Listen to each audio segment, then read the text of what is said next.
عايزه تعملي طبق كفته بسرعه كده ويكون على السريع، ملكيش مزاج تقفي في المطبخ كتير ولا اي حاجه، تعالى اقولك بقى نعمله ايه. طبق كفته كده بسرعه بسرعه، سواء بقى عندك الكفته جاهزه او هتعمليها. طبعا كلنا بقينا اساتذه في عمايل الكفته، لحمه مفرومه وبصل، ملح، فلفل، شويه بهارات. حابه تزوديها بفول صويا او برغل زي ما انت عايزه. تمام، احنا خلاص عملنا الكفته بتاعتنا وكورناها، وتعالوا بقى بينا ندخل على التفاصيل على طول. الطاسه فيها حبه زيت صغيرين، انا مش حابه ياما علشان اللحمه طبيعي بتنزل الإيدام بتاعها. اي لحمه مفرومه بيبقى نسبه الدهون فيها عاليه فبتنزل الإيدام.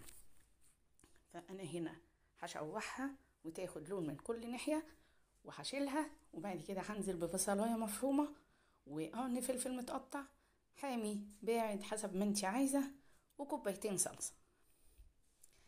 الصلصه الفريش او الطماطم يعني المعصوره الفريش احلى بكتير من الصلصه الجاهزه، وبرده دي ليكي حريه الاختيار فيها.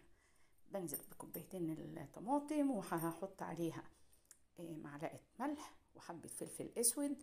حابه تضيفي اي بهارات انت تعجبك تمام، مفيش مشكله، بس احنا طبيعي مبهرين الكفته. هسيبها تتسبك وتاخد راحتها خالص، وبعد كده هبدا انزل في